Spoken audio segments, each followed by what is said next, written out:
Good evening. Welcome to the November 4th Village Board Legislative Session. This meeting is now called to order. We'll begin with the pledge.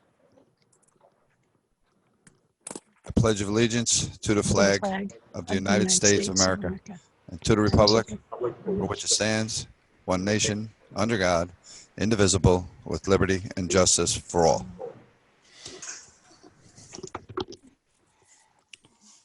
All righty. Martha, do you want to start us off? Do you need a moment with attendance? And then we'll go into our mayors and trustees announcements. I think you're muted, Martha. Yeah, you're muted. We have a public hearing today, so that would go first. Oh, I've done that before. Thank you, Martha, for keeping us on track. All right, so we have the public hearing. I'm going to open up the... Okay. So Trustee Fritchie? Present. Trustee Lopez? Present. Trustee Quesada? Trustee Levin? She's not here yet. Mayor Garrity? Present. Okay. Public hearing on Local Law 8 of 2020, a local law amending Chapter 68 Alcoholic Beverages, Chapter 186 Parades, Chapter 190 Parks and Recreation, and adopting a new Chapter 226 Special Events, Parades, and Public Gatherings of the Village of Ossining Code. Corporation Counsel Kahan, would you like to provide us with any insights about this or a little overview before we invite public comment? Thank you, Mayor. This is a proposed local law that has been a long time in gestation. With the assistance of Park Superintendent Bill Garrison and Project Manager Jamie Hoffman, this proposed local law puts together a new chapter which will deal specifically with special events. What are special events? What kind of permit is required for special events? How the permit is granted. It classifies events by the event level depending upon the number of participants and others who would be involved in the event. There is a discussion of fees, which is another matter here, but it is a fairly broad effort to take a lot of disparate sections of the code which dealt with events and parades and things like that, put them all into one central location and provide what is hopefully guidance for the public as well as for sponsors as to what they need to do when they're having these particular types of events. Thank you very much. I see that we do have some attendees. Jamie, I'm going to try and we had the comp plan steering public hearing, they invited people in to be panelists briefly while they spoke, and then people have the option to put themselves on camera. Am I able to do that if somebody raises their hand? Yes, what you can do is you just I see it now. Okay. You can hit allow to talk. Okay. Okay. Well, move to panelist is different. Move to panelist would allow them to actually turn on their camera, which is what we did in the comp plan steering committee public hearing, and I hadn't seen that before. Okay. It just is a little more like they're actually with us here. Okay, and people they have the option to turn on the camera or not. Alrighty. So with the public hearing, we I'll wait for somebody to raise their hand. There is somebody. Is that Bill? Okay. Okay. So if anybody wants to, from the attendees, would like to comment on the proposed local law, I appreciate that. I'll give everybody a moment to find their little virtual hand to raise. I appreciate the village manager's office mailed out a link to the local law as well as information on the proposed fees and the procedure that goes along with it to stakeholders who attended a meeting right here in this building. Oh so long ago, earlier on in the planning process here, and that gave folks who would be most directly impacted by it, some of our local event organizers, a chance to look at it. And I see a number of event representatives here. I'm tap dancing, giving you all a chance to raise your hand because I'm sure someone wants to speak. Let me see, is there anything happening in the chat or in the Q&A? No. All right. Eric Garrity and Anna Rodriguez have raised their hands. All righty. I will, Eric, you got your hand up first. You are being moved over as a panelist. If you would like to put on your camera, you may. And Anna Rodriguez, you will be next. Welcome. Can you hear me? Welcome. Yep, we can hear you. Thank you guys for doing this. I know that Jamie has worked very hard on this, and it's incredibly helpful to have a single source to go to for events. I went through the information that was sent, and there are a couple things that I have questions about. The section 2A, where it says for alcohol for sale, gift, or consumption, that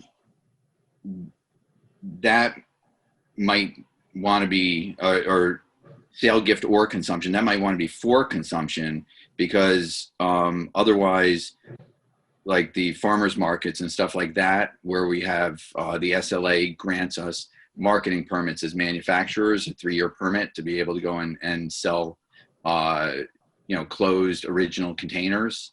And I'm assuming this was not intended to make the farmers market get a special event permit each time they want to have an alcohol vendor. Another question was the block party.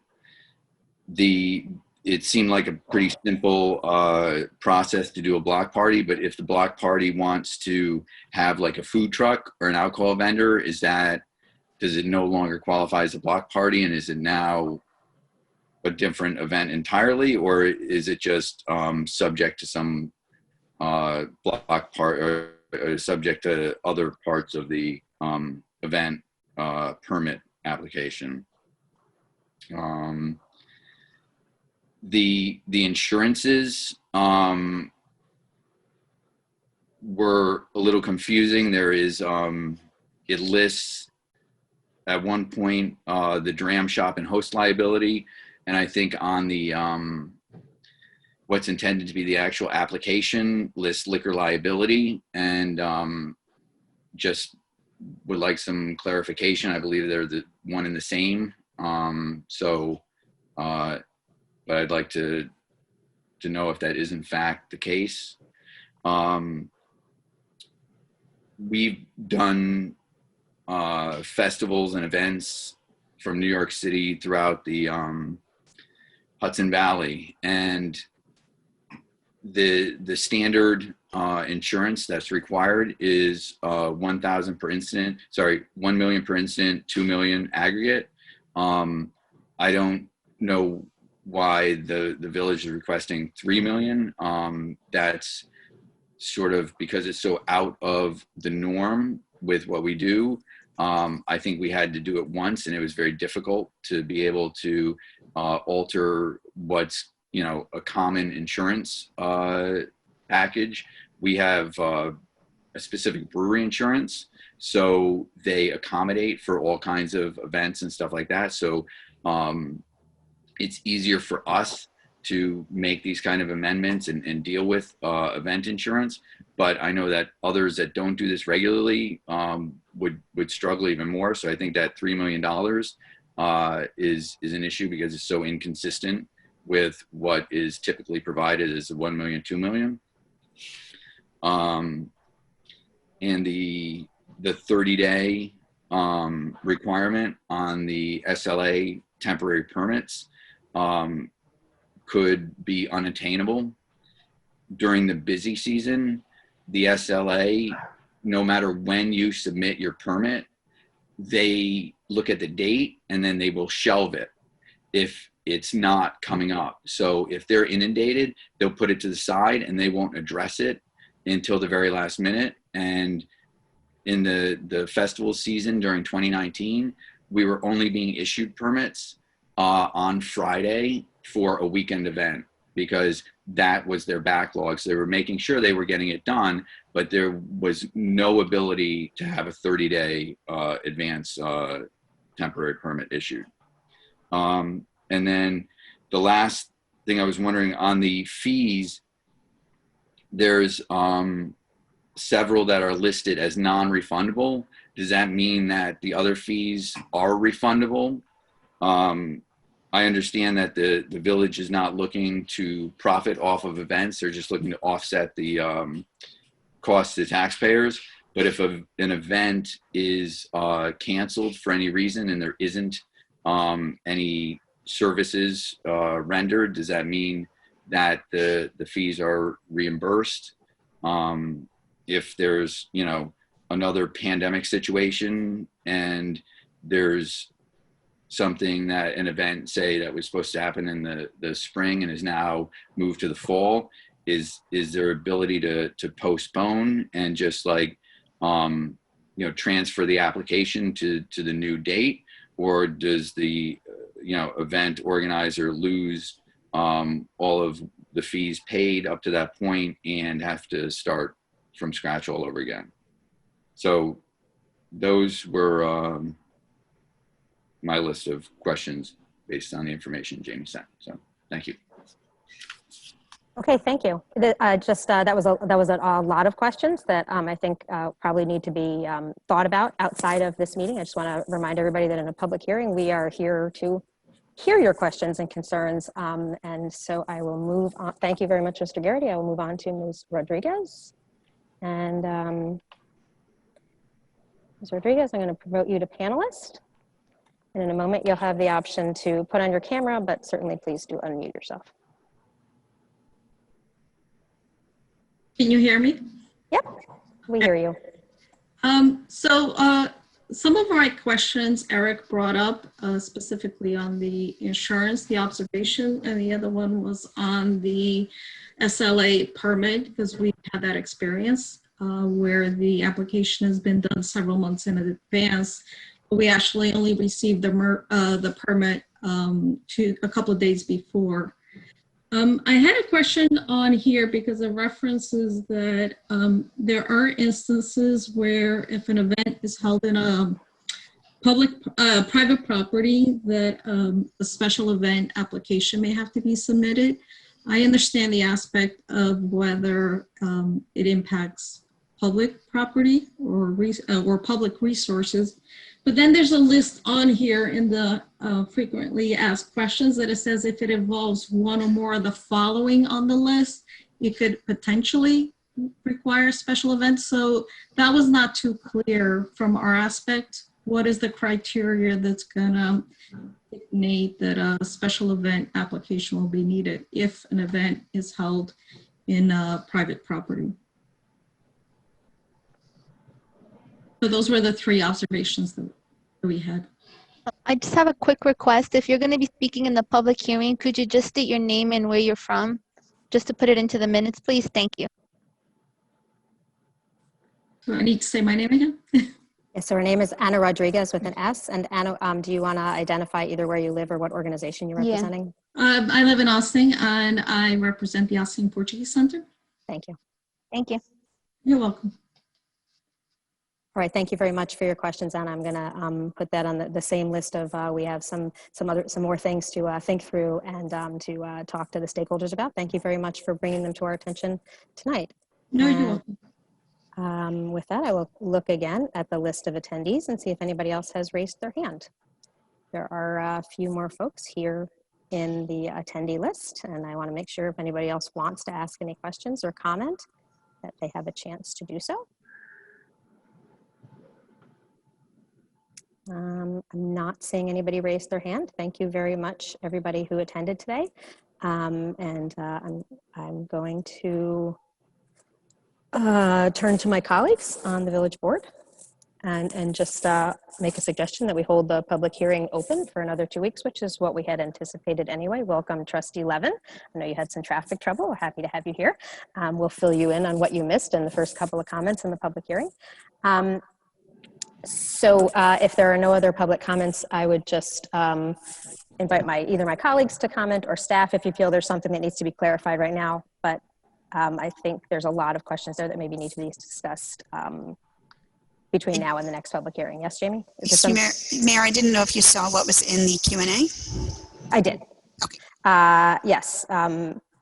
An anonymous attendee, which is pretty easy to figure out who it is based on what it says, is my DJ insurance is a 1 to 3 million, and that is standard in my industry. So that was a comment that was shared. And there's nobody else who's raised their hand, so I'd like to make a motion to adjourn the public hearing until whatever is our meeting 2 weeks from now.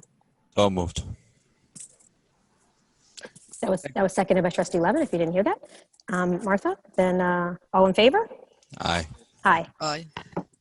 Thank you very much. And I would just ask that, thank you very much to the folks who commented today, and if any other stakeholders who are either attending tonight or are watching or check this meeting out later, if you have more questions that you would like to email, please send them to bot@villageofaussining.org, as well as, in this case, particularly to the manager's office, kdettori@villageofaussining.org, so that we can help work through some of those and understand, how we can make sure that when we put something in place, it's really going to address the challenges that we're trying to address, which is to have consistency and fairness in our events and to offset some of the burden on the taxpayers for the lots of wonderful events that we have in our community. All right. Next up, I believe we're up to Mayor's and Trustees announcements. Is there anything else I'm forgetting? You're good. Okay. So then I'll open the floor to, I'll just have one quick announcement and then I'll open the floor. Congratulations to my colleagues, two of whom are here with us in person, and one of the winning candidates who I see is in the waiting room tonight. Congratulations to Mayor-elect Rika Levin, Trustee-elect Manuel Quesada, and Trustee-elect Dana White. It was not a big surprise, but you did make an effort to actually go out and reach out to voters throughout the campaigning process and register voters and provide information about early voting to voters. So, and I really appreciate that you folks were out there every Saturday at the farmers market and doing what you can to let folks know about the importance of voting and introduce yourself to them and hear from them. And that's what we should do, whether we have a candidate or not. And kudos to you all for being so active in that way. And I look forward to supporting your efforts in the next your next 2-year term. And with that, I will turn it over to any of my colleagues on the board who have remarks or comments tonight. I can start. Good evening, board and staff and members of the public. Good to see you all. Congratulations to Mayor-elect Rika Levin. Really proud to be working next to you as a trustee and to be having you sit in the big chair as mayor starting next year. That's great, and Manny, a thrill always to have you continue the service that you do to our community, and to have our former historian Dana White joining us. I'm gonna have a lot to add, Dana, so congratulations on joining the board.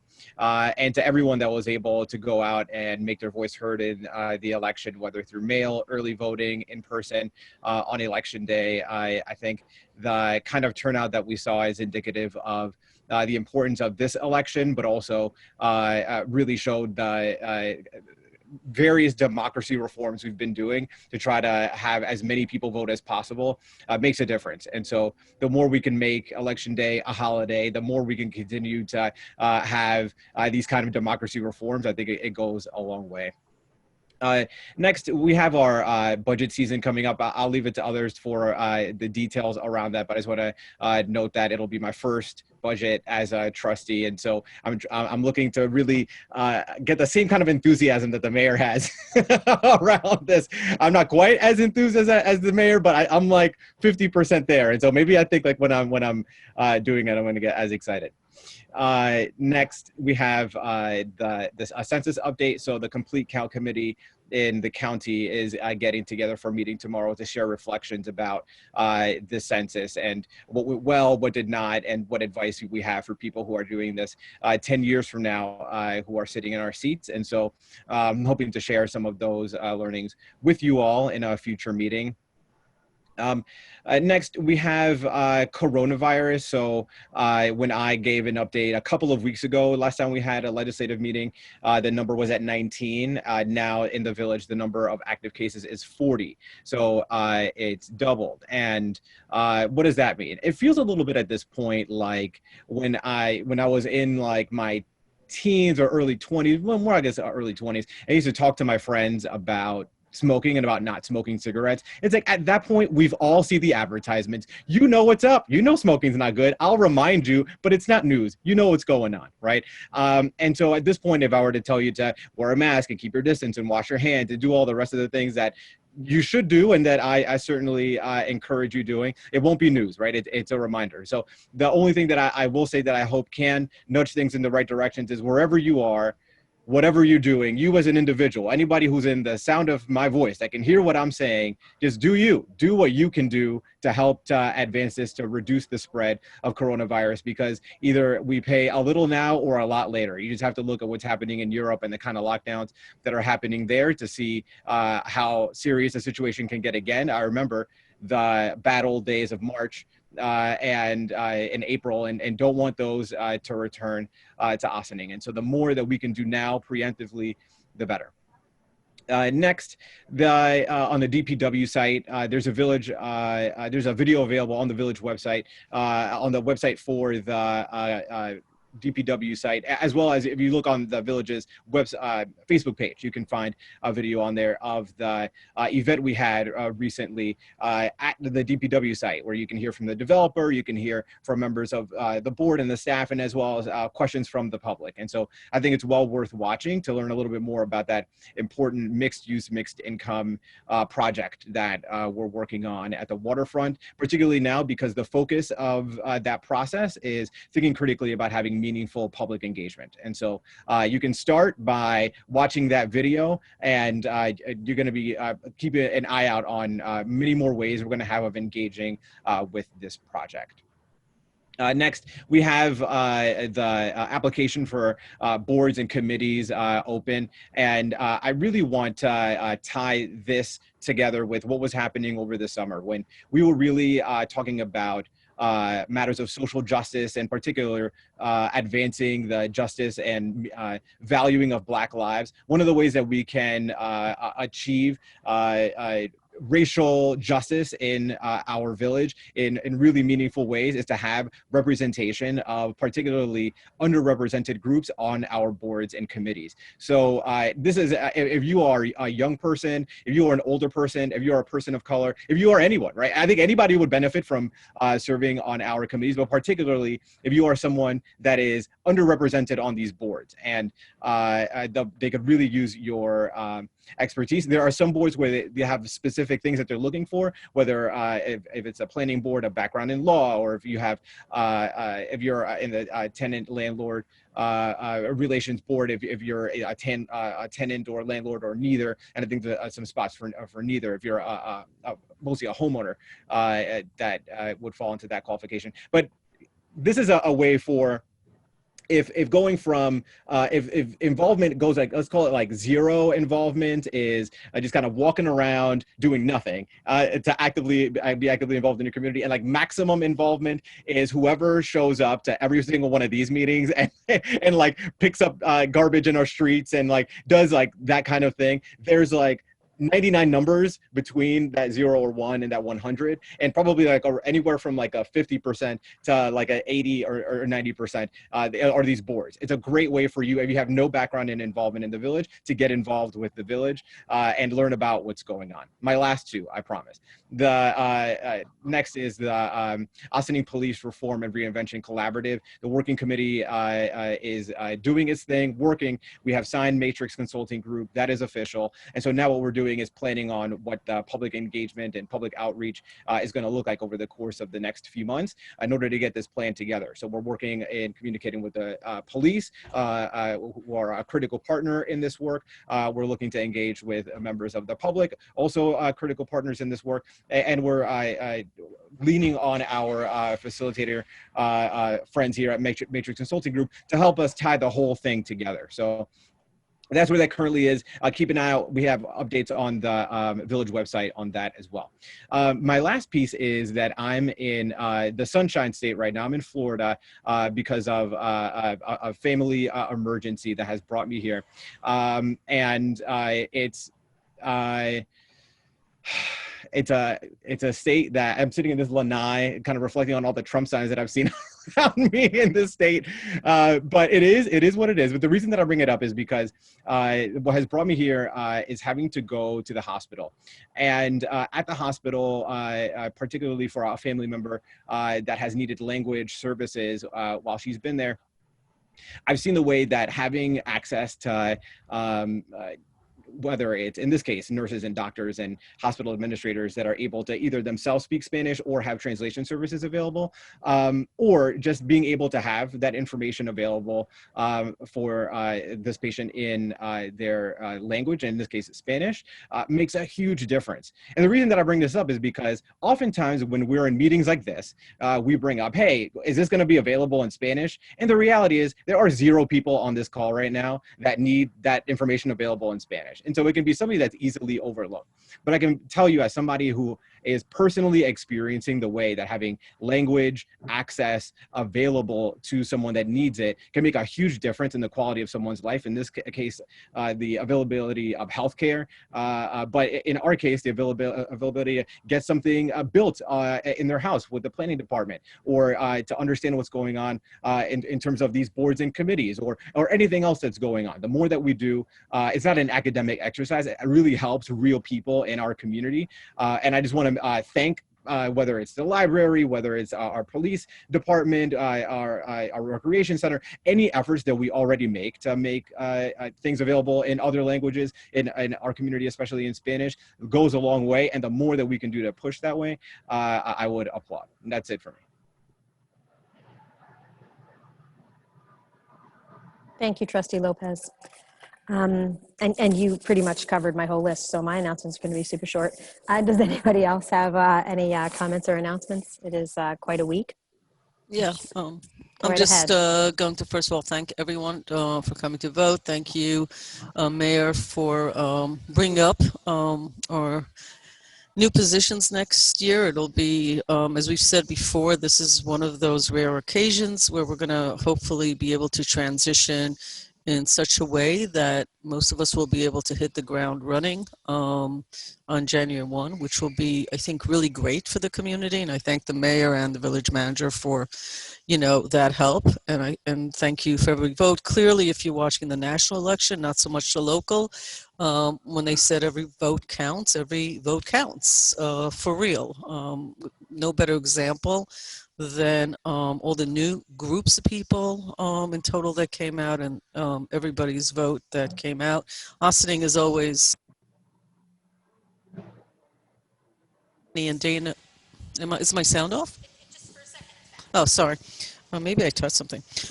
Manny and I and Dana went several different days, several different places, talked to people online. It was great. Elijah was here. He is going to be our next senator. Mondaire Jones looks like the next congressperson for our area. Sandy Galoff. Judge Shower is going to, I didn't look at the numbers, so I'm a little embarrassed for her, but not for her, but I'm not sure, but I think that she pretty much won handedly. So I just never want to embarrass myself by saying something and then getting quoted. So we've got some really fabulous representation happening for us. So congratulations to everybody that ran. It's not just working and doing everything we can to better our communities, but it's also the campaigning and the running, which frankly, especially this year, was quite exhausting. And this coming from a person who didn't have a big race, but for those of my colleagues that had very large races, under pandemic, all the rules changed, the sands all shifted, but congratulations to all of them and to all of you who took all of that time and stood in the rain online for 2, 3, 4 hours, depending on the day that you went. I do want to just publicly thank, and I already called the Board of Elections this morning, the people that work and are still working to count ballots day and night. Tremendous amount of work.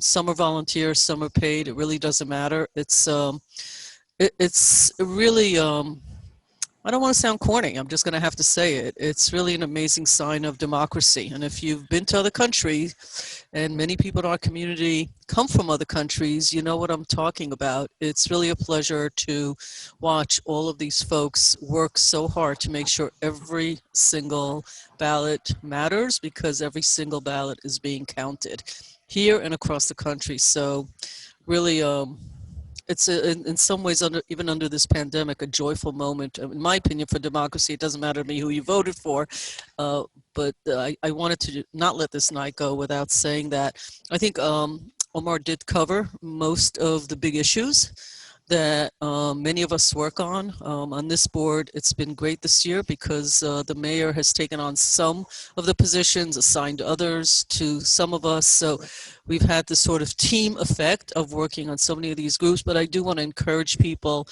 to please, please, please look at our website. Jamie Hoffman works so hard to keep updated. There are committee positions. Some of us started, most of us, by sitting on committees. It's a way to sort of dip your toe into the water and see if politics is interesting to you. But even if it isn't, a single committee, rec and parks, looking at the parks at this community center, which is going to be one of our initiatives when we discuss the budgets. Really important to have community input. It is absolutely the way we get community input on a regular and ongoing basis, which helps us make decisions on behalf of the public. So that's going to be it for me. I mean, I could talk about lots of different things, but I'm going to leave that to others. So that's it for me for tonight. Thank you, Mayor. Thank you. Anyone on the left-hand side of the board here? Physically in the room? Left-hand side? Bob or Manny, do you have any comments tonight?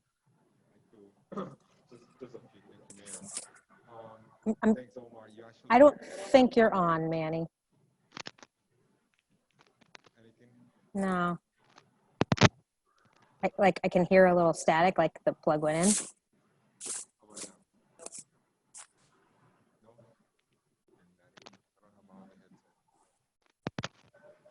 Well, while he's having technical difficulty, I'm just going to jump in there real quick and go right ahead. Good timing. Congratulate, tap dancing, as you say.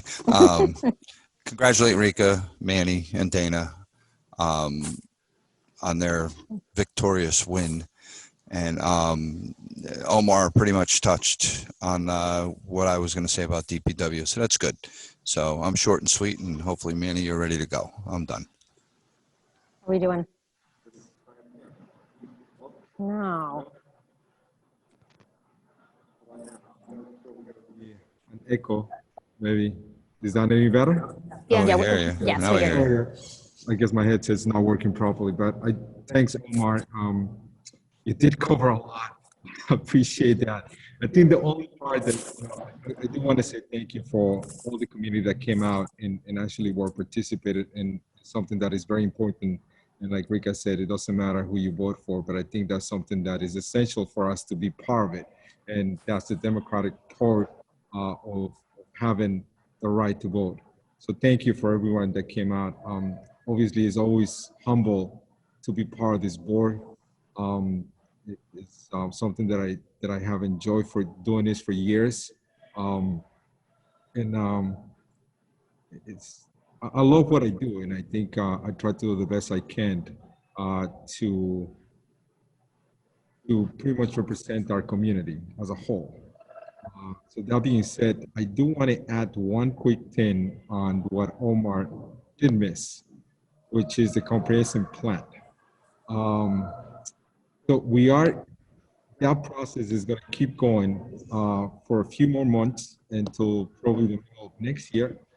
But this is essential for us to hear from you. It's essential for you to look at our website. It's aussoningtomorrow.com.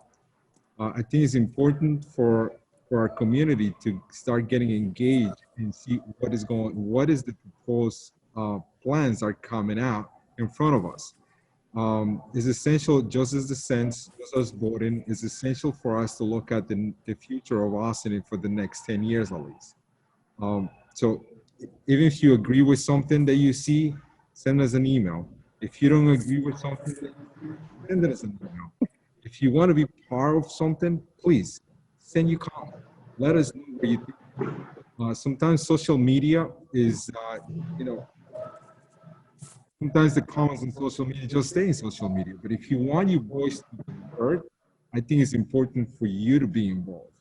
I think it's important for you to send us an email or for you to come to one of these meetings and express yourself and the things that you want to see a change.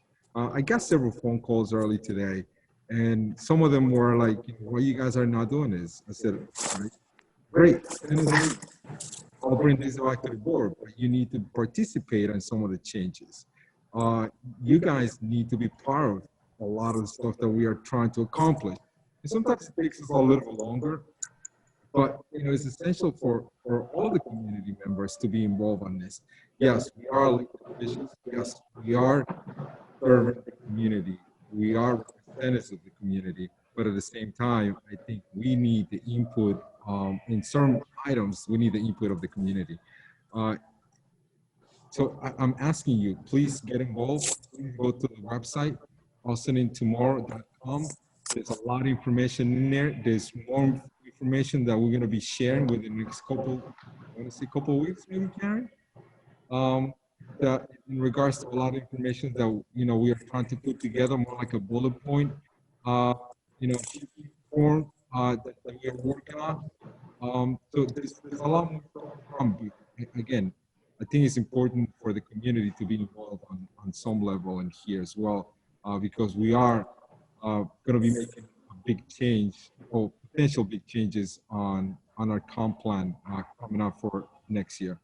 And that's all I have. Thank you, Mayor. Thank you.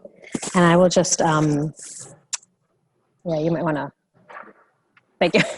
So we don't get the echo now. I just wanted to pick up on a couple of the items that are very really present with us right now, and extend my congratulations also to incoming Town Justice Jeff Gasparro. He had a primary race that was hotly contested in June, and then was uncontested yesterday, but I'm sure he's very excited to be Town Justice-elect. It looks like Mondaire Jones is going to be our new congressman. Congratulations to Mr. Jones. We're excited to have him representing us in Washington. And our Ossining's own Sandy Galiff is in a nice, strong position to continue her service as our Assemblywoman. So we are very excited to be able to continue working with our colleagues at other levels of government, and also welcome Jeff to the town court. The one race that is too close to call right now is the Elijah Reichlin-Melnick versus Mr. Weber, who are both running for New York State Senate. And the numbers that we're going to be waiting for are related to the mail-in ballots, the absentee ballots, and affidavits. Those will all be, they're being counted now, and they will be released next Wednesday, November 11th at 10:30 a.m. So I'm sure it's a nail-biting week for those candidates, and we all look forward to hearing the outcome of those ballot counts, and we are very grateful that all of the votes are going to be counted here in New York. There is not a question here in New York, and that is obviously the foundation of our democracy. So I'm very pleased that the counting is moving forward smoothly from all reports that I've gotten from the Board of Elections. And it was very inspiring to see people lined up for early voting. There were lines. They started hours long at the beginning of the week and were much shorter by the end of the week. And actually on election day, there was a little bit of line in the morning at all of the locations, and then just a steady stream for the rest of the day.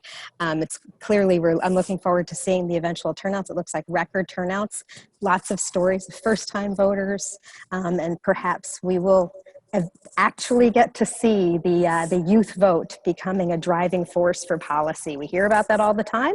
Maybe this is the year that's going to be the turning point for that actually to happen. I certainly hope that that would be an outcome of this very, very challenging campaign season.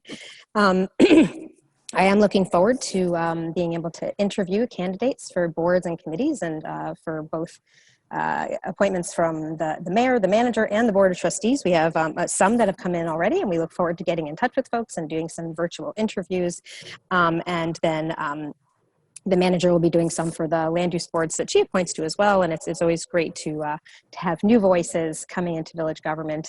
I second or third the encouragement from my colleagues that you please do apply, share the links with, encourage family, friends, anybody you know who cares deeply about our community or wants to learn more about village government and contribute their voice. There are many, many ways to serve, and there are openings, or there soon will be vacancies on almost every board or committee, with I think one exception.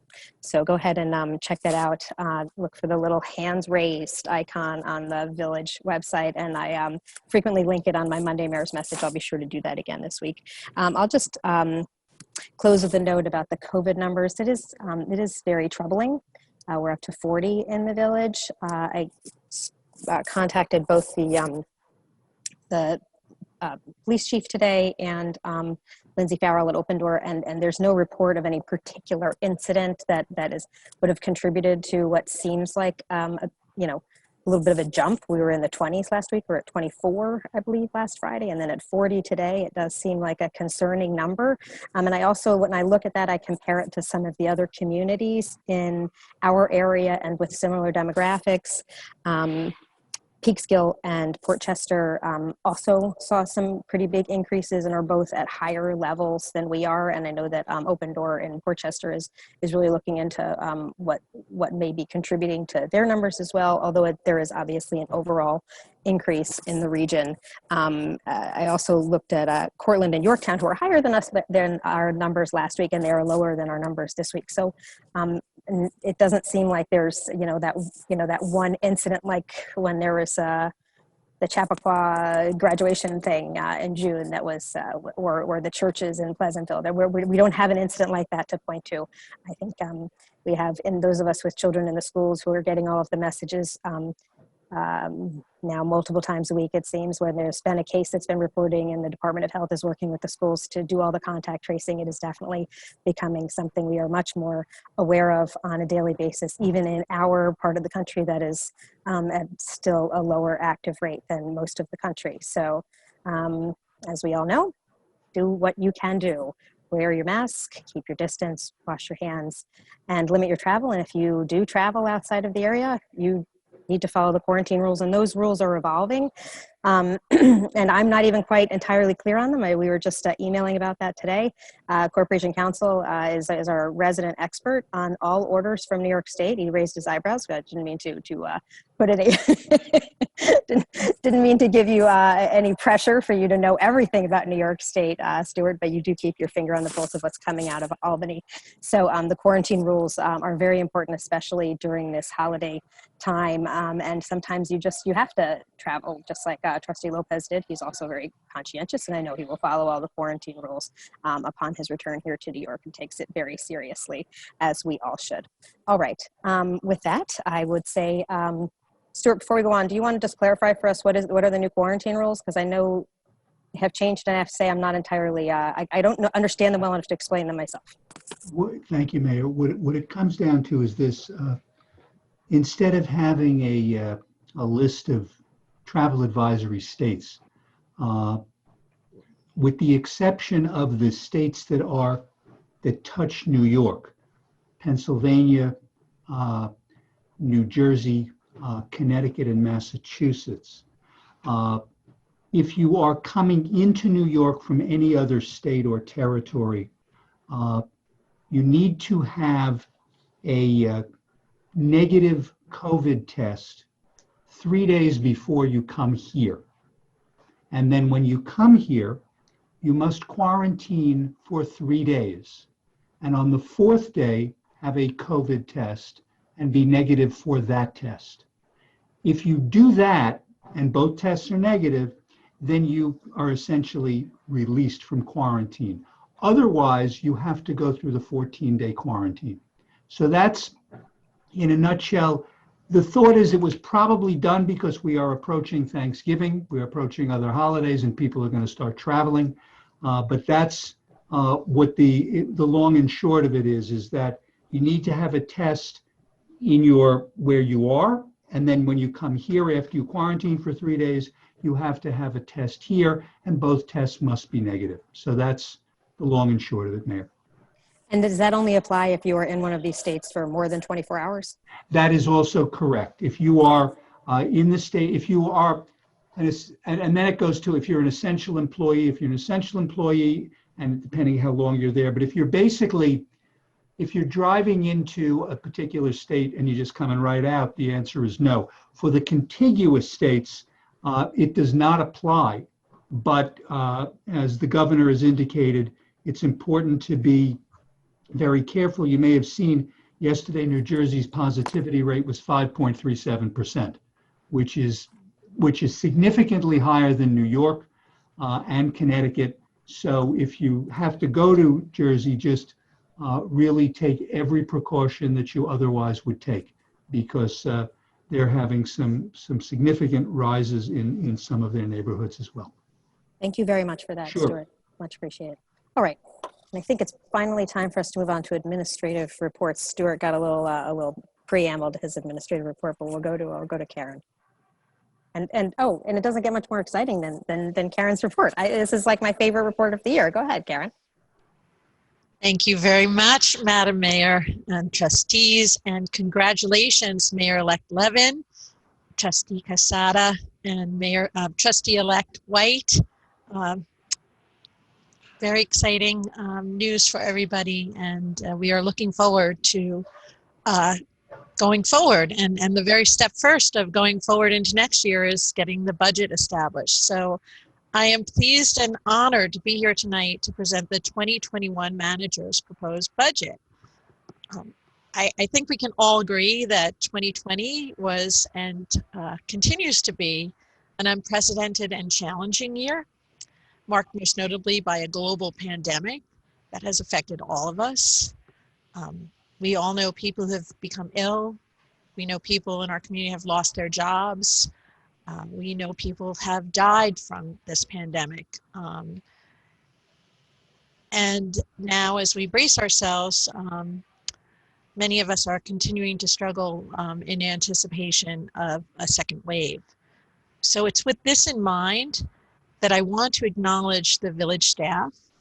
And while they have also experienced hardship in their personal lives due to COVID-19, they have been unwavering in their efforts to ensure that our community is supported as fully as possible during this time.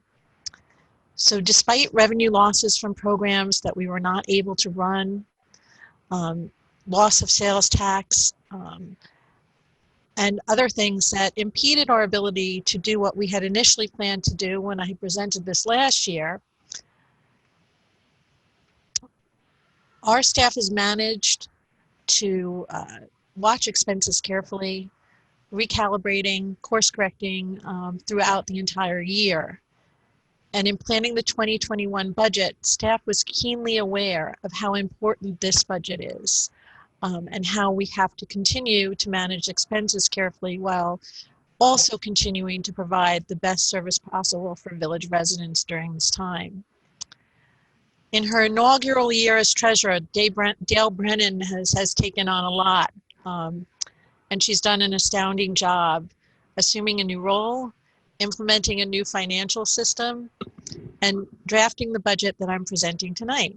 Liz Nakari, who has replaced Dale as deputy treasurer, has done an equally superb job. And I want to thank them both, along with our managers and all of our village staff, for enabling a process that allows us to present a budget tonight that is reflective of the work that we do, but also our consideration of taxpayers who really are the essence of I'm not going to say this correctly, but what I want to convey is the village felt this budget even a little bit more deeply than they usually do. This was a tough year all around, and there's great sensitivity of the importance of this act. So with that, Maddie, you want to?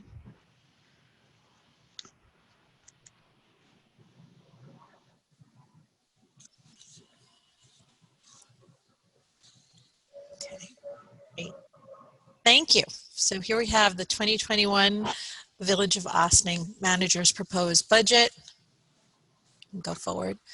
Tonight we have Mayor Victoria Garrity, Deputy Mayor Rika Levin, Trustee Bob Fritchie, Trustee Omar Lopez, Trustee Manuel Casada, doing one of the most important tasks that they are asked to do, the responsibilities they have as the board as the governing body of our village.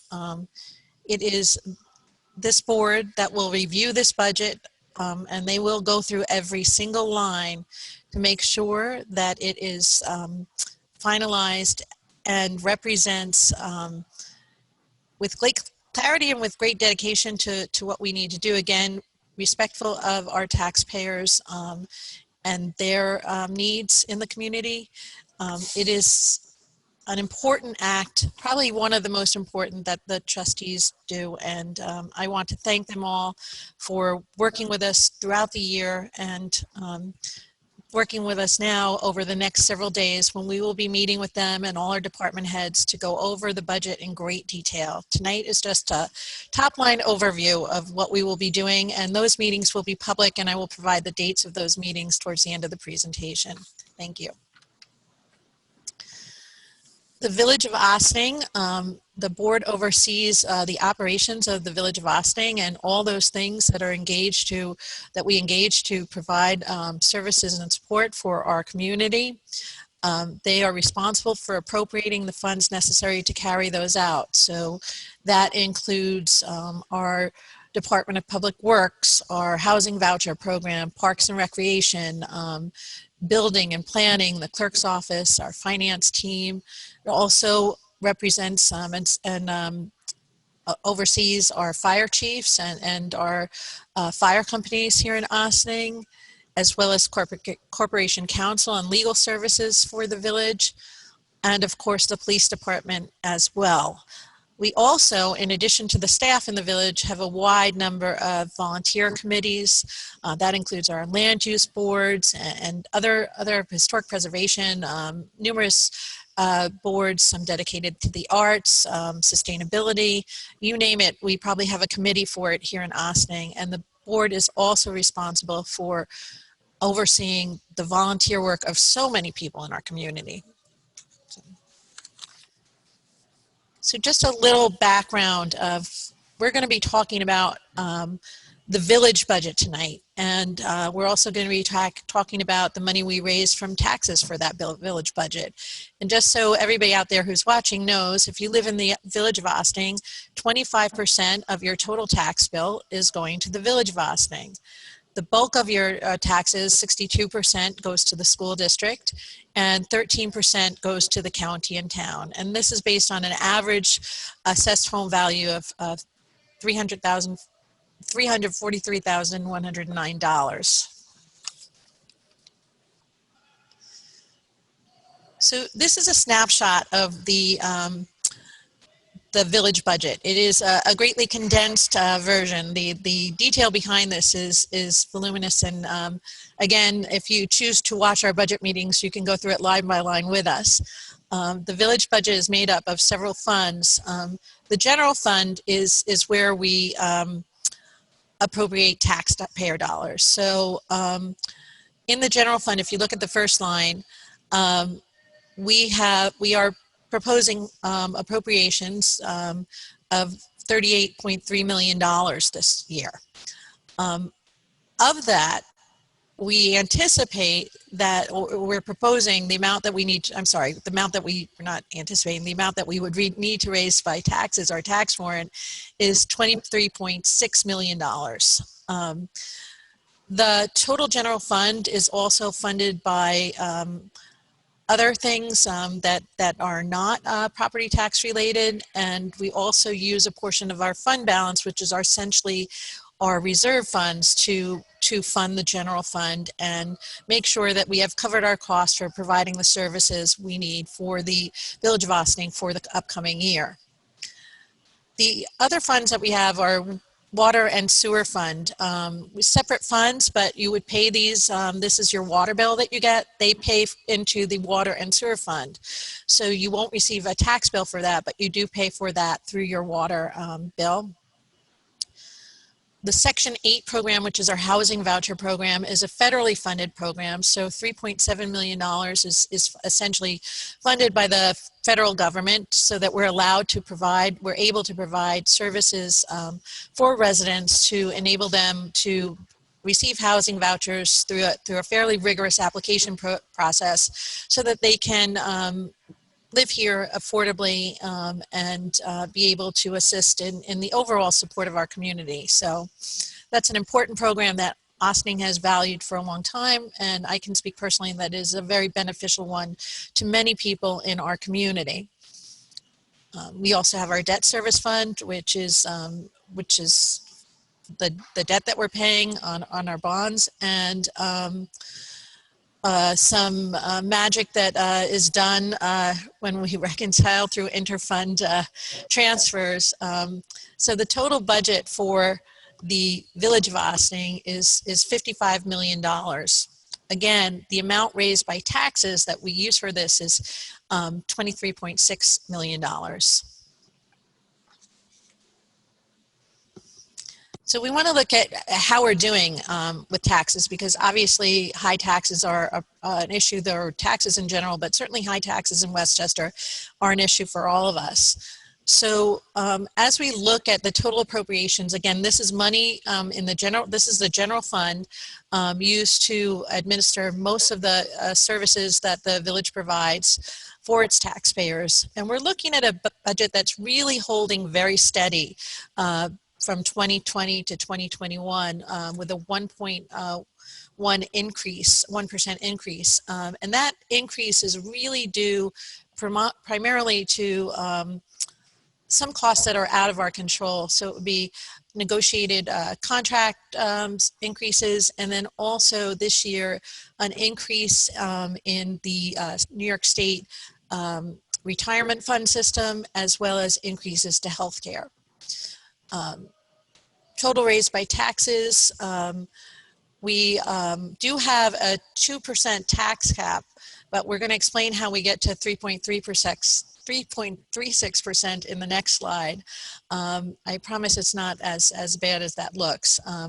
We did see a change in assessed value from $33,000 per home on an average house, rather, to $34,000 if we're looking at the average home in Ossining, and that was an increase in assessed value of 6.37%, which, and now here's the really good news, that allowed us to see a tax rate decrease. And I just want to underscore the word decrease. For this year of, we're going to see a decrease of 1.8% for village taxes. So that's good news during these difficult times. So if I want to take you through the tax cap. This is a little bit wonky and could be potentially confusing for people out there to understand, but basically it means that the maximum that we can do as a municipality that we can levy taxes in New York State is 2%. Or the rate of inflation, whichever is less. And for 2021, the rate of inflation was less at 1.56%. So that gave us our tax cap number. However, we did have some additional allowances. We had carryover money from 2020 of $282,000. And we also had the police and fire retirement allowable exclusion. So as I mentioned before, retirement rates were raised significantly this year at the state level. So contributions rather. So when they exceed 2%, we are allowed to exclude the balance of that from the tax cap. And this year, the increase was 4.2%. So we were able to exclude 2.2% of that, which was the $177,000 that you see here, which brings up our total tax cap amount for 2021 to $768,000, which gives us the it's the 3.3%, but maybe on the last slide, maybe I misspoke. So anyway, but the total tax levy, again, $23,653,472. And again, in spite of the tax levy increase, the village tax rate has decreased by 1.8% from $10.84 $0.92 in 2020 to $10.6536 in 2021. And again, that's due to the increase in assessments.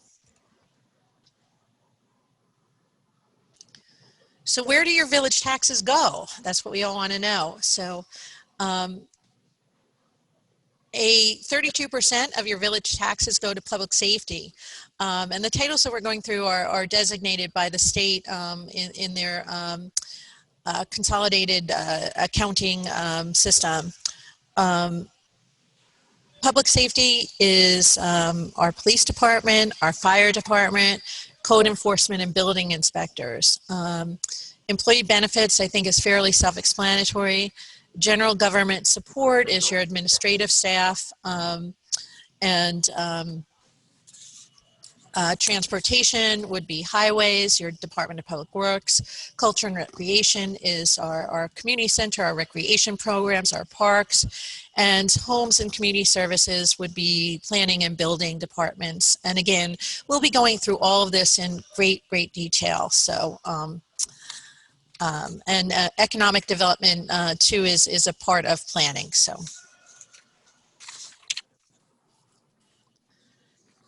So when we look at the general fund revenue summary, so that's everything that we talked about in that in the 38 million that we are proposing for 2021. When we look at the revenue side, we know $23 million is essentially coming from taxes. We have other property tax items, which would include pilots or payment in lieu of taxes. So that's the money that we're getting from those properties that we're currently receiving a pilot on.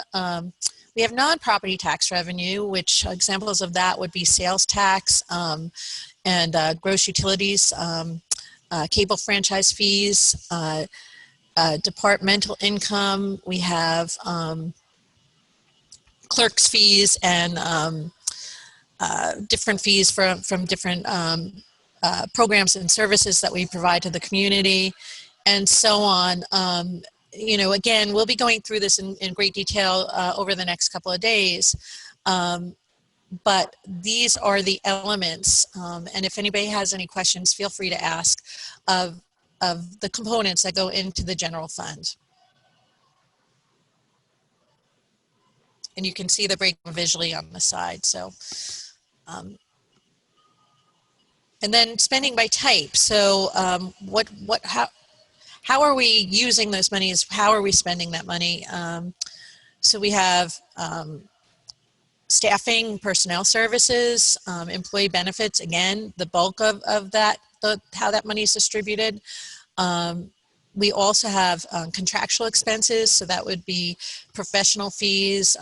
It could be anything we contract for, from copiers to phone systems, and debt service, again, somewhat self-explanatory, and equipment and capital outlay, which is money that we would use from the general fund to fund expenses for things that we need during the course of the year.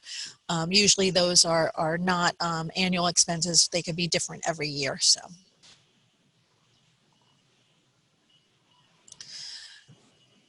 with regard to our water fund, we have our revenues for our water fund are our water rents, or your water bill. And then we have some other revenues that we do take in too. So water department provides some services to people. We sell meters at the, there could be fines, penalties rather, and as well as when it's time to sell your home, we'll, there's a fee to give you a final charge, a final reading charge rather. And then when we're appropriating these, where's that money going? So our source of water, we're paying to New York State, New York City rather, for the water that we get from the Croton Reservoir. Then we have issues of purification. We talked about a lot of this stuff this year when we had the high levels of MIB, and we looked at the powder activated carbon system, transmission and distribution. We have administrative expenses, employee benefits, and then debt service as well.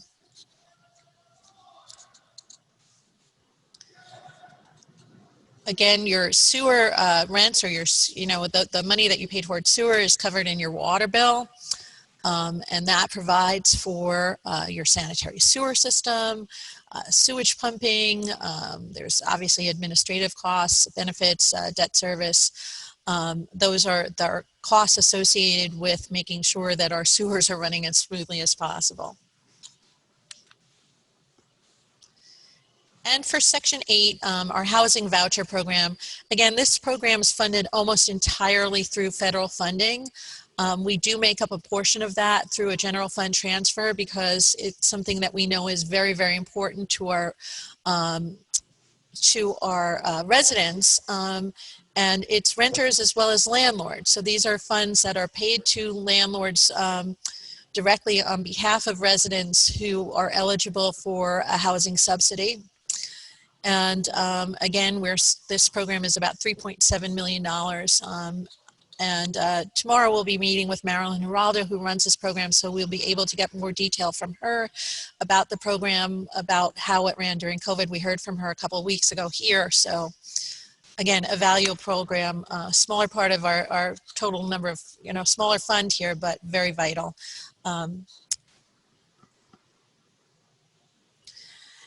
I also wanted to provide this year an opportunity to talk about what we were able to do despite the fact that this was a challenging year, and what we plan to do next year, because that also obviously these initiatives and projects have budget implications. So at the end of last year, if you look on the right, these are the major projects that the board decided on. It doesn't list every single thing we did, but these are the major projects that we identified at the same time last year. So we were looking at our new financial systems, and we were also looking at other systems, I think, updating our technology.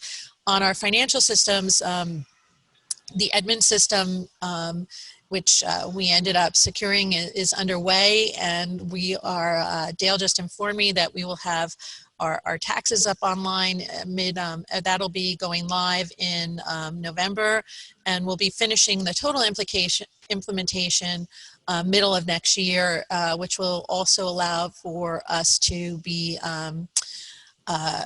doing attendance in a much more sophisticated way than we currently do it. We're very excited about that. Indian Brook Water Treatment Facility, we would have been farther along on this. COVID put, that held us back a bit, but we are working on an RFP to be issued for construction management, and that should be done by December. And then we're looking to start construction on that project next year. That'll be a 3-year construction project. Last year we had talked about the operations center and incorporating elevator. That program was put on hold because we realized that we had a lot of other things that we were needed to adjust for in light of the pandemic, uncertainty, and decreased revenue. So that project is currently on hold, and I'll talk a little bit about what we'd like to do going forward in a minute. We do now have online submission for residents. They can submit their building and planning permits online, so that was implemented. We are in the process of our comprehensive plan update with BFJ Planning. We have selected a preferred developer for potential site development of a mixed-use, mixed-income facility at the DPW site on Water Street. We're in the middle of the community engagement process, which Trustees Lopez and Fritchie mentioned earlier. Code enforcement, tools and strategies getting better. We've made some inroads and some strides, but we're continuing to work on that. Our building inspector is working closely with Corporation Counsel, and Trustee Quesada has been very helpful in this regard, in this area too, to do administrative updates that will streamline the process and allow for more effective code enforcement, and those are under review right now. Major strides in parking, traffic, mobility.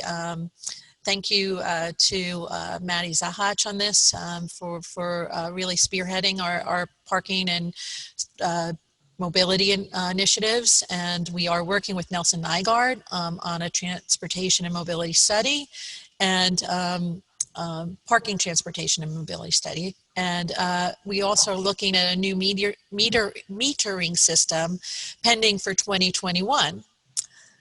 We also were, again, we thought we would move a little bit faster, but COVID had other plans. But we did approve at the county and the village a youth bureau. The county is now in the process of reviewing the director position for approval, and we are excited about being able to start implementing that program in 2021. We had wanted to have Sunday recreation operations. Previously, we were only open for the pool. Despite the fact that we've had to cut back a lot on recreation programming, we are operating on Sundays at the recreation center, and will continue to do so, being careful and cautious about the pandemic, and eager for the day when we can do more robust programming here. Improved language access policies and procedures, those are very important, as Trustee Lopez had mentioned earlier. That's an ongoing initiative for us, so we are working to make sure that we have our written materials is being translated, that we communicate as effectively as possible in Spanish and English via social media. Jamie Hoffman has done a tremendous job in making sure that our website has a lot of translation options, and has been very diligently looking at other ways to expand our language access policies and procedures. So again, COVID changed our plans, but it didn't stop our plans. We went ahead with a lot of different things. So early on, when the pandemic hit, we were able to meet with Feeding Westchester very early on during the pandemic. And thanks to Maddie Zahacha and Jamie Hoffman, we developed a food distribution program through Feeding Westchester, and we coordinated with the food pantry and Galata House and several other groups and volunteers to distribute food throughout the early months on a regular schedule, with the rec center and rec staff, parks and rec staff, really transforming the community center that was not being used into a food distribution center. And we were really glad that we were able to do that. We, of course, worked with all our departments to make sure that we accommodated for COVID, regulating staffing, making sure people could work from home. Thank you, Craig and Christina, for facilitating all of that. That's why we're talking and having a Zoom hybrid meeting tonight. Again, we're continuing to do that as well. Looking at our budgets as well, we were able to manage expenses to revenue loss, and that was critically important as well. From an administrative point of view, we decided that we would take a closer look at our professional services, because we saw that is a significant cost to our budget. This year we interviewed, or we just got finished, we're actually finishing. We interviewed Labor Counsel, insurance, and we're in the process of interviewing agencies for workers' compensation. Thank you to Corporation Counsel Stuart Kahan for spearheading those RFPs and getting the process going. As a result of this, we will see savings in 2021 surrounding those services, and thank you to the trustees, Trustee Levin and Trustee Casada, who participated in some of those interviews. Planning and economic development, a real bright spot this year was the Harbor Square kiosk rental with Bigfoot Creamery. So we brought ice cream to the riverfront, which ended up being tremendously successful, and a nice thing to have in a year when we couldn't do a lot of the things we typically do at the riverfront. We had made major improvements on our roadways. Broad Avenue was just recently paved with greater handicap accessibility, and Dewar Circle around Aqueduct and Broadway was paved and greater accessibility. And we had a great renovation of Dewar Circle itself with a wonderful presentation by our new historian, Joyce Schrock-Cole. electronic permitting for train station and muni lot parking is in place for 2021. And as of tonight, we have opened our public hearing for our events local law. And thanks to Jamie Hoffman and Bill Garrison and Stuart Kahan, we have a really nice events policy in place that's concise with really great input tonight from people that we'll incorporate as well. But a long way from where we were and a tremendous amount of work that went into that. From a sustainability initiative, as you know, we have 2 electric cars for our code enforcement officers. We have submitted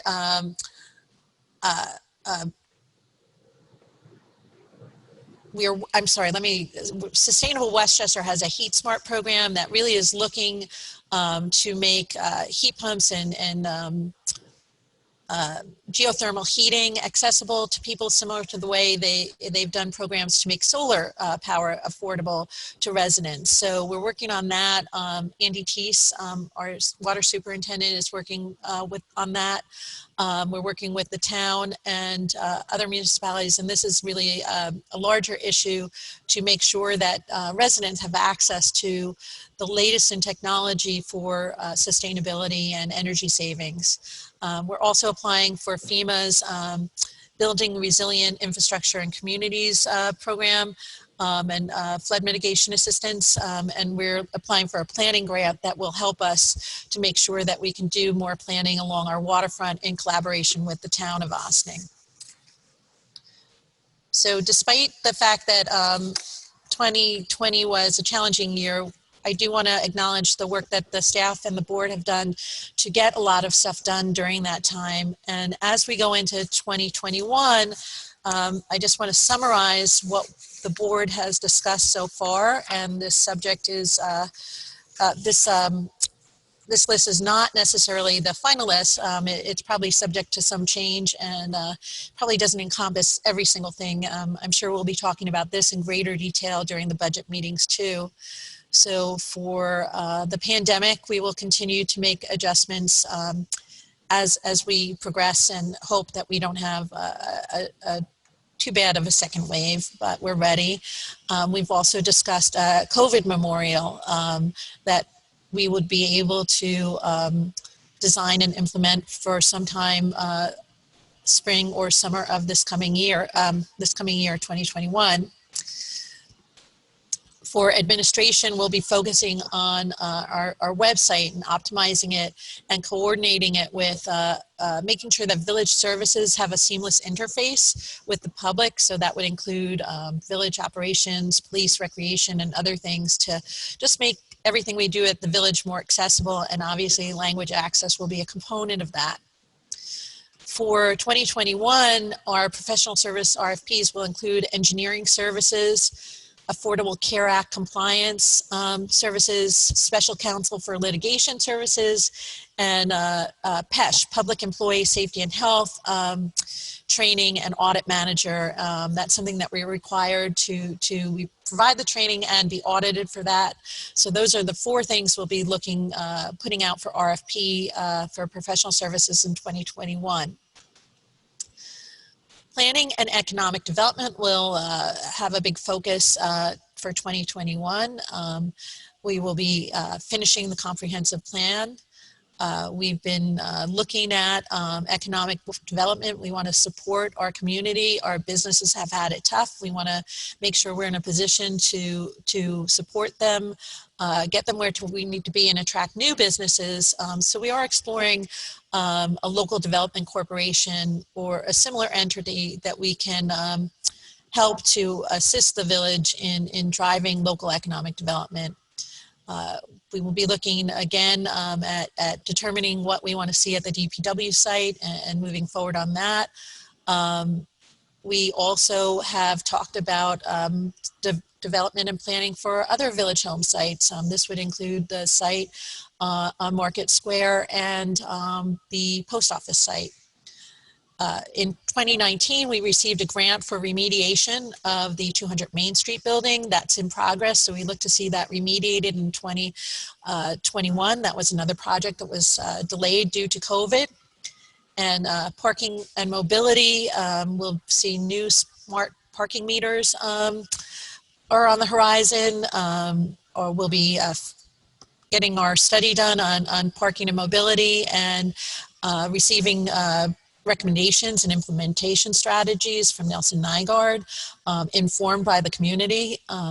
And we are looking at implementing a study on a Route 9 road diet, and hopefully we'll have some implementation strategies that will assist us in creating a better thoroughfare through Route 9 and more connectivity from either side of Route 9 to help facilitate economic development overall. And building and planning department, again, streamlining processes, strengthening code enforcement. Thank you, Trustee Casada. And I think we have one more page of, so we'll be looking to implement the Youth Bureau. With regards to our recreation and programs, Community Center will be initiating strategic planning for parks, community center utilization and program offerings, and capital improvements to our municipal buildings. One thing that COVID demonstrated was that we need to rethink our buildings, and we had long been looking at them in terms of security.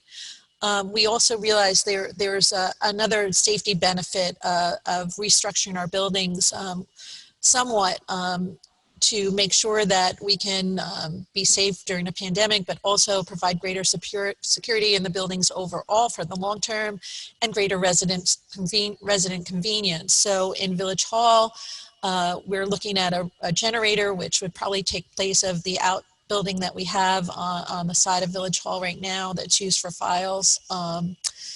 We're looking to do renovations that would focus more of our resources on the first floor and make building use more efficient throughout the entire building, all 3 floors, and looking at creating a nice space for the BOT office as well, where that can be used as a meeting room and places where residents can come and have their voices heard and talk about all kinds of issues. Community center, we have some pool repairs, renovations again for safety, security, and enhanced utilization, enhanced programming. One of those is looking at a single entry to the building. We may be considering moving different things. We're very, very early stages of this, so this is all very preliminary, but we have recognized that we can do more with the space we have and use it more efficiently and more effectively, and that's what we're looking to do at the Operations Center as well. And for our transportation needs, we'll continue with our capital paving and right-of-way improvements programs that Paul Fraioli is doing through Department of Public Works. And that right now sums up what we have in mind for 2021, and we look forward to talking about those projects during the budget meetings. We will, this presentation will be posted to the Village of Ossining website, and we will receive comments through email or through the website. The information is all here. You can email me, Karen DeTore. And the schedule of public meetings, we'll be meeting tomorrow all day. If you don't have any plans, tune in. Monday, November 9th from 5:30 to 9 p.m. Thursday, November 12th from 5:30 to 9 p.m. And Saturday, November 14th from 8 to 12 p.m. if we decide that we need more time. That's an alternative date that we have. So again, thank you so much to the board, to the staff. This completes the budget presentation for the proposed manager's budget for 2021.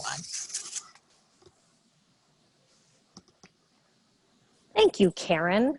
As everyone knows, I'm very, very excited about budget season. This is my last budget as mayor, and I'm excited to be going out with a reduced tax rate. Doesn't get much better than that, although it is just part of the whole picture of what we're looking at with the assessment rules. Most people actually seeing their tax bill go up if their house went up in value. Some of us didn't see it, but most people did. So in a year where we certainly are dealing with a lot of economic crisis, it's good to be able to have one bright light that at least the tax rate is going to go down by some amount. And I also want to just say, while so many of our households are dealing with loss of household income, I really, really do echo so many of the words from our village manager at the beginning of her program. Thank you so much to the village staff that when our community really needed the support, you stepped up and brought in more programming and more support and more resources for the community, and also worked at a time that was very, very frightening for many people.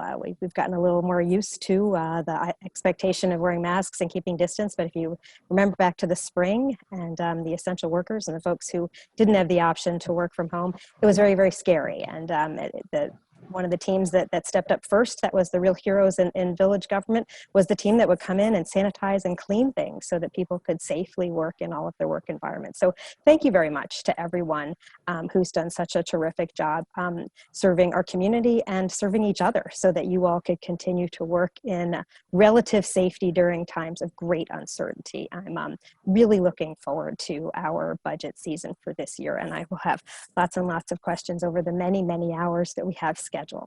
But I will invite any of my colleagues who might like to comment at this time. I'll go first.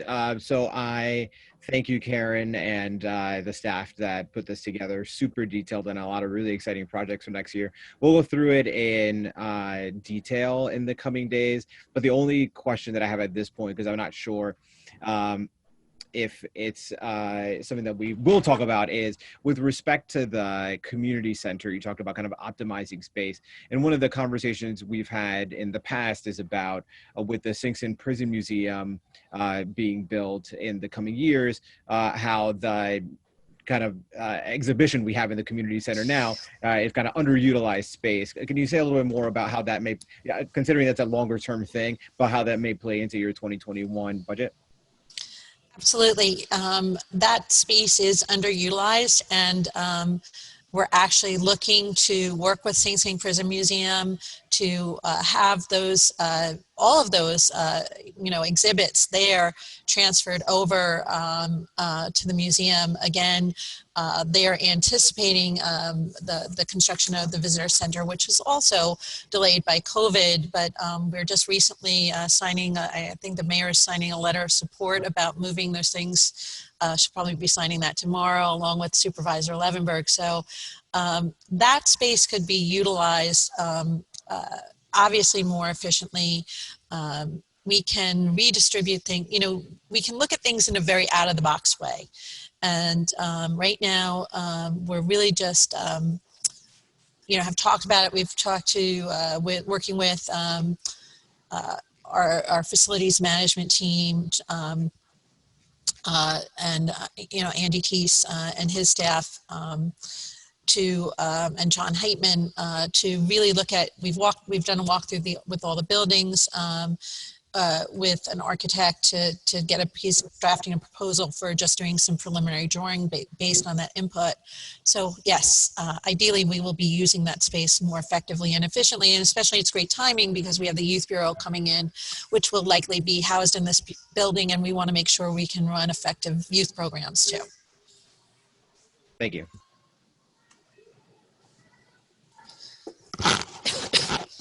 Bless you. Thank you. Vika, did you want to speak, or is that why you're leaning forward? Or Yeah, I Okay. thought Karen was going to say something. Then I realized she was just sneezing. Sorry. I was just waiting. And she's sitting right down there. I should just look over, I guess. It would be easier.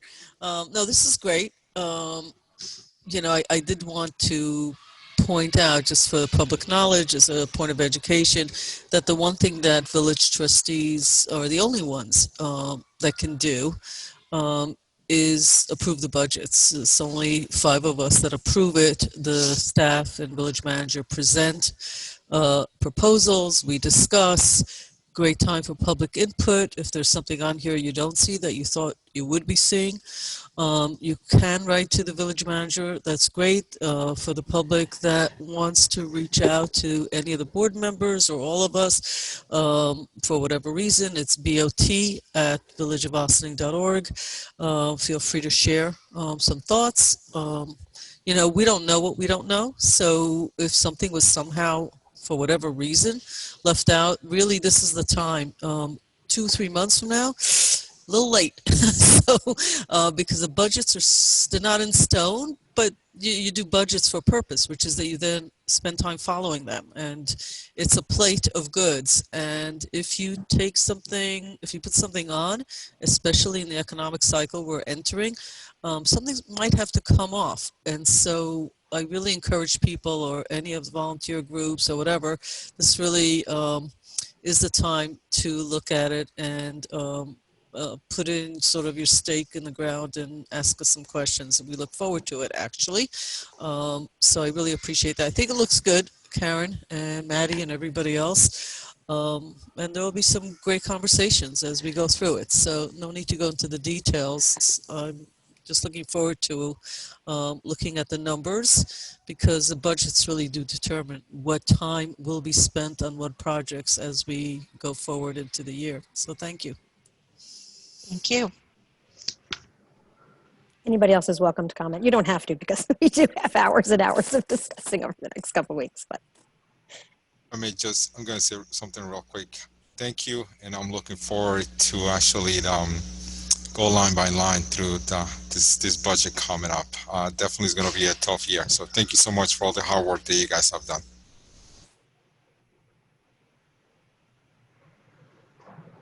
Thank you.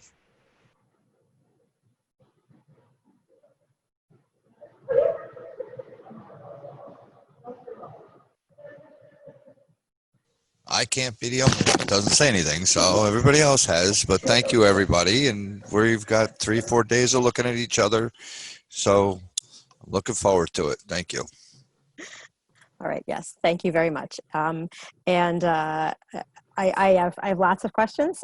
Just for the public's knowledge, we received this in hard copy at 7:29 this evening. We received the electronic copy just before, I think, 6:00 p.m. And I don't know how many of us had time to open it up and look at the how many page document this is. I know I didn't. So tomorrow is going to be a steep learning curve for all of us, although we are always building on previous years.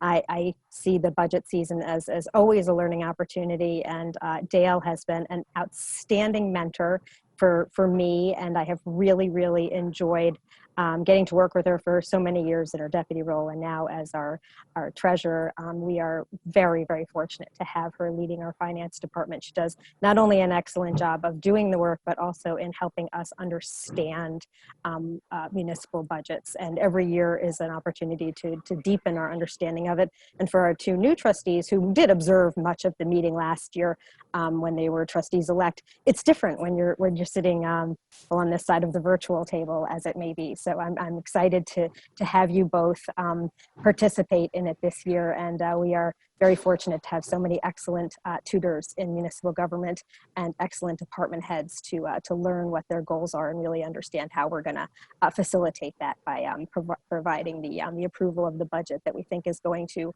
appropriately achieve all of the goals and recommendations that we are excited to move forward. Thanks so much. I look forward to tomorrow, sitting at my kitchen table, being able to make my own cup of tea whenever I want to, while we sit around for whatever it is, 8 hours together looking at these. Thanks very much. Madam Manager, did you have anything else tonight in your administrative reports? This is about as big as it gets.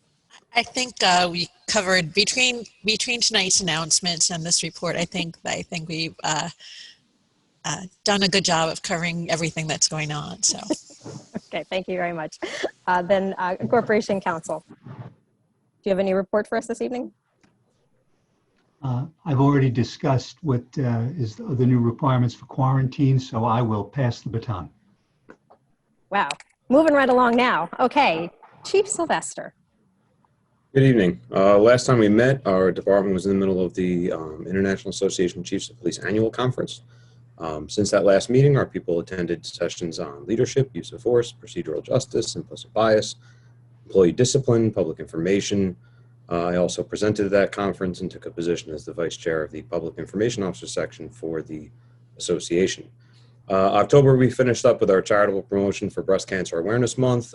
So we've removed our pink and moved on to November, which is No Shave November, also extended into December. So the beards will remain for 2 months. Last week in the cold, we finished second half firearms. So that's our training for the cycle.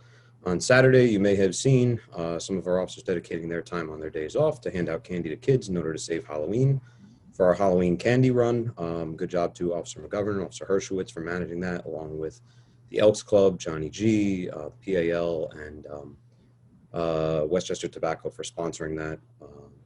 And today, for those of you that may read Police Chief Magazine, I'm featured there on the mentorship panel. So that's all for the police department. Thanks. Well, congratulations on taking your new position with IACP, and I look forward to reading the article about you. Can you have someone from your office circulate that to us, Chief? I haven't gotten to see that yet. Sure, I'll send it over. Thank you very much. All right, Madam Clerk. Okay, is there anybody here who would like to make an organizational announcement?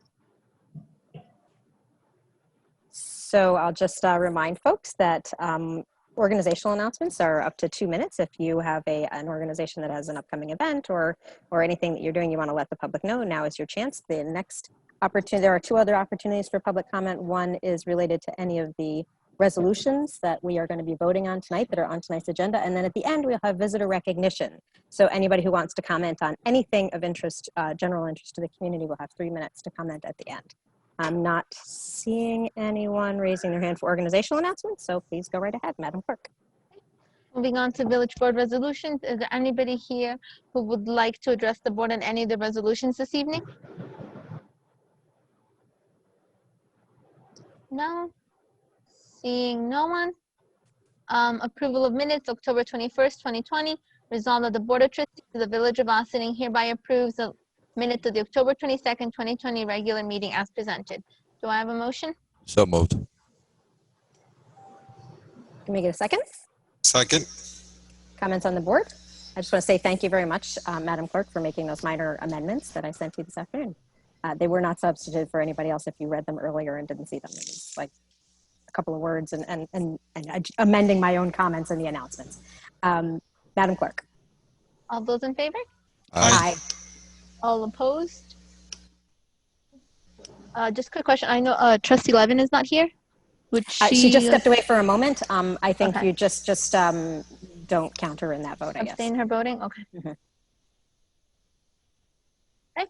Approval of voucher detail, November 4th, 2020. Resolved that the Board of Trustees of the Village of Ossining hereby approves the voucher detail report dated November 4th, 2020 in the amount of $707,379.64. Do I have a motion? So move. Second. Comments on the board? Madam Clerk. All those in favor? Aye. Okay. Authorize the village manager to sign an agreement with Westchester County for the removal of snow and ices from designated county roads within the village. Resolved that upon review of the Corporation Council, the village manager is authorized to sign an agreement with the County of Westchester, 148 Martin Avenue, White Plains, New York, 10601, on October 1st, 2020 through September 30th, 2025, whereby the county will reimburse the village for the removal of snow and ice on designated county roads within the village. Do I have a motion? So moved. Second. Comments on the board?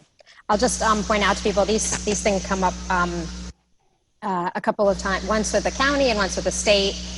The roads that are actually in the Village of Ossining, the snow management is taken care of by our DPW. But if the roads are actually the responsibility of the county or the state, then we get money back to offset the expense of the resources. And that's what this is, right? Am I understanding this? This is the same kind of thing we see every year, right? Thank you, Maddie. All righty, Madam Clerk. Madam Clerk. All those in favor? Aye. Aye. Aye. Is Trustee Levin voting on this? Yeah, we're fine. Just go ahead. She's ready. She's back. She's ready for the next one. Go catch up. Okay, so I'll put her in this one as abstain then. That's fine. Okay. Resolution supporting creation of Austining 100 chapter of Cure 100. Communities united to reduce emissions 100%. Whereas, in recognition of the recommendation by the United Nations Intergovernmental Panel on Climate Change that global warming should be limited to 1.5 degrees above pre-industrial levels to, among other things, make adaptation less difficult, reduce the negative impacts of the intensity and frequency of extreme weather events, and to protect natural resources, biodiversity, food security, and municipalities large and small worldwide. And whereas, in 2019, Governor Cuomo signed into law the Climate Leadership and Community Protection Act, CLCPA, which act provides for limiting statewide greenhouse gas emissions to 40% of 1990 levels by 2030 and by 85% of 1990 levels by 2050, and further requires that by 2030, 70% of electric usage can come from renewable sources, and that by 2040, electricity shall be 100% zero emission. Now therefore be it resolved that the Village of Ossining Board of Trustees supports the creation of the Ossining 100 chapter of Cure 100, Communities United to Reduce Emissions by 100%, which organization pairs community action with data about carbon emission by zip code, quantifies carbon emission by community, household, and individual, and offers guidance for carbon emission reduction with the goal of reducing the overall carbon footprint by at least 5% per year through 2040. Do I have a motion? So moved. Second. Comments on the board?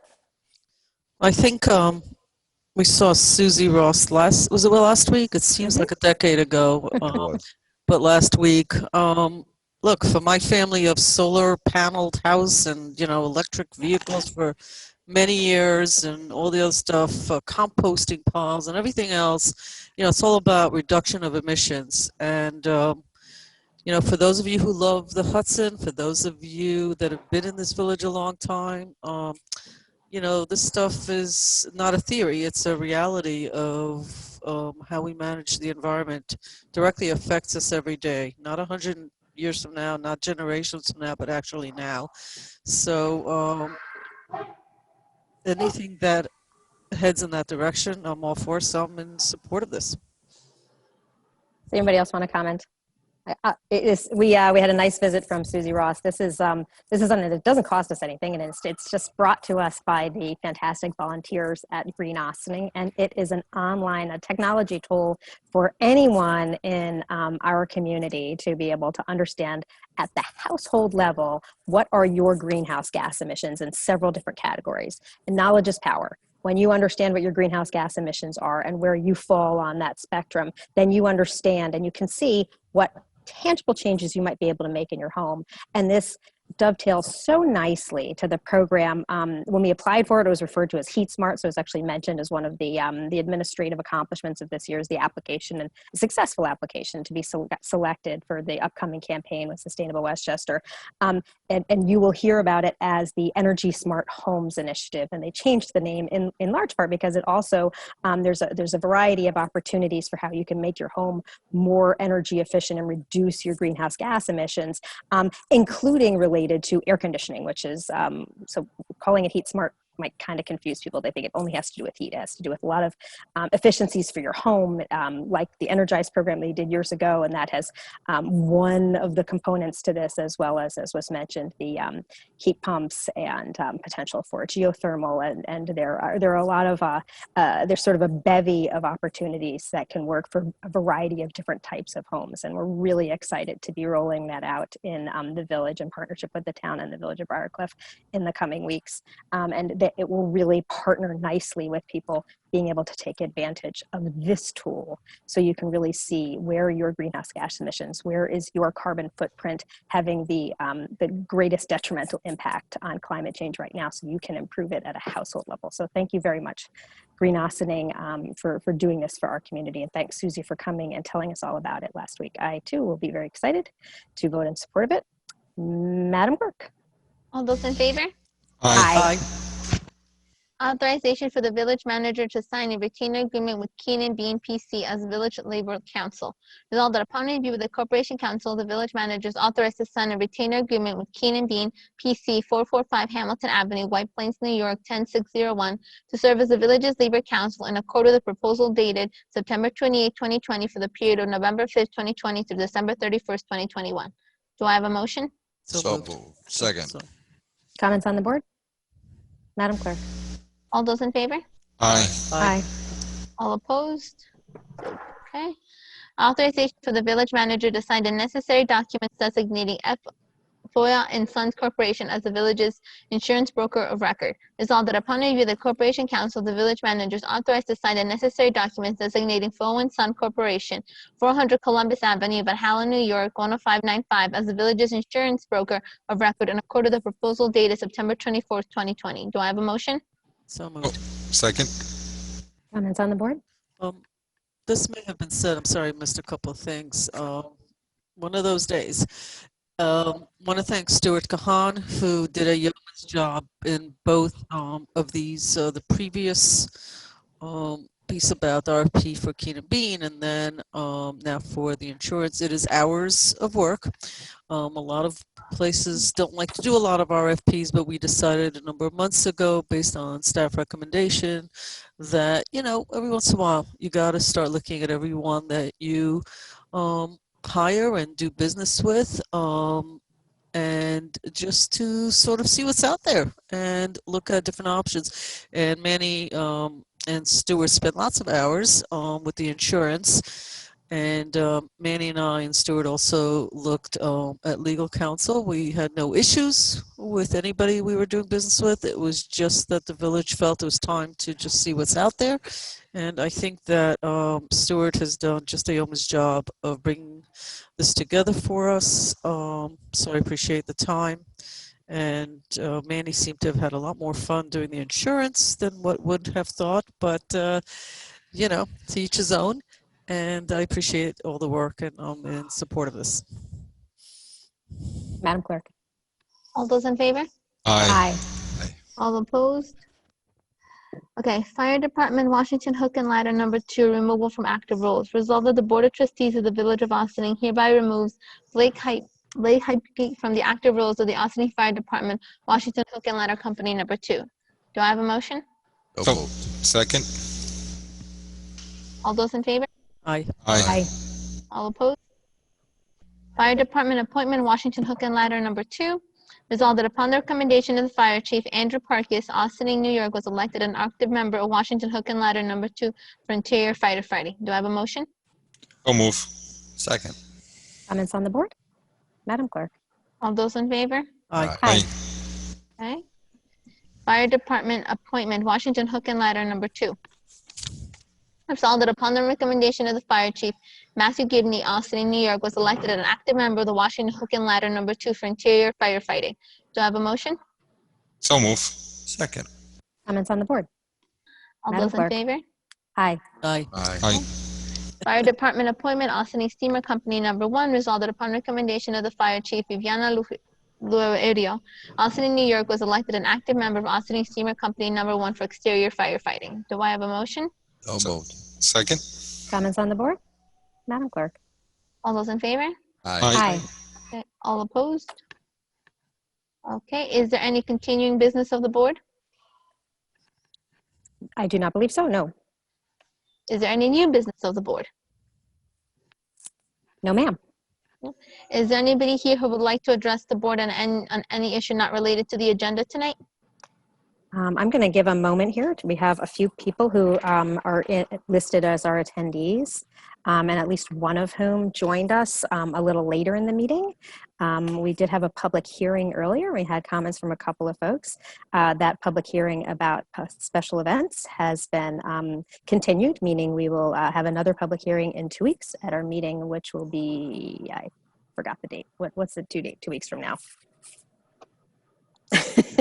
Well, that would be on the 18th. November 14, November 18th. Thank November you very 18th.